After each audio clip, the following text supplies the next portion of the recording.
নমস্কাৰ বন্ধুসকল বান্ধৱীসকল এয়া আয়ুষ্মান কৌশিক আজি তাৰ লগুণ দিয়নী পোনপ্ৰথমবাৰৰ বাবে মই আজি লগুণ দিয়নী অনুষ্ঠানত আহিছোঁ এনেদৰে যে হয় মই প্ৰথমবাৰ দেখিছোঁ তাৰ নিয়মখিনি হৈ গ'ল 2 তাৰিখে আজি তাৰ ৰিসেপশ্যন আছিলে বন্ধু বান্ধৱীসকল আহিছে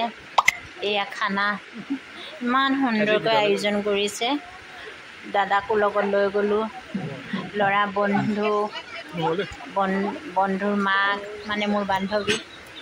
কি আইটেম আছিল আপোনালোকক দেখুৱাওঁ আহকচোন চাই লওক চাটনি পাপড় সালাড নিমখ জলকীয়া পোলাও মাছ মাংস পনীৰ ইত্যাদি ইত্যাদি বহুতখিনি আইটেম আপোনালোকে নিজে চাই লওক এবাৰ মিঠাই কাষ্টাৰ্ড আটাইখিনিয়ে আছে খুব সুন্দৰ হৈছে খুব সোৱাদ হৈছে সুন্দৰভাৱে খালোঁ আমি ভাল লাগিলে এনেকুৱা এটা অনুষ্ঠানত উপস্থিত হ'বলৈ পায়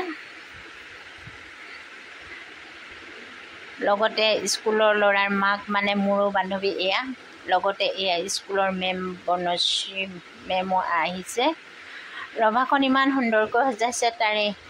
তাকে আকৌ এবাৰ আপোনালোকক দেখুৱাইছোঁ আয়ুষ্মান কৌশিকলৈ বহুত মৰম আৰু শুভেচ্ছা যাচিলোঁ লগতে সি যাতে এটা ভৱিষ্যতে ভাল মানুহ হয় তাৰ বাবে কামনা কৰিলোঁ ইমান ফূৰ্তি পাইছে লগৰ আটাইকে পাই বন্ধুকেইজনক পাই আমিও বান্ধৱীকেইজনীয়ে ফটো মৰাত পূৰা ব্যস্ত হ'লোঁ সিহঁতে ভিতৰ এটা ৰুমত গৈ পিনি গান বাজনা কৰিবলৈ লাগিল আৰু ময়ো গৈ তাত উপস্থিত হ'লোঁ মই যোৱাৰ লগে লগে সিহঁতৰ গান বন্ধ হৈ চাওকচোন এবাৰ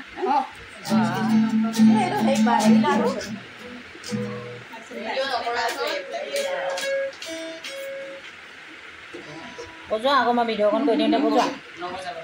বজোৱা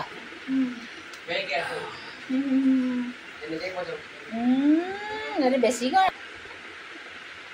আপোনালোকে এনেকুৱা এটা অনুষ্ঠানত উপস্থিত হৈছেনে কাহানী বা জনাবচোন দেই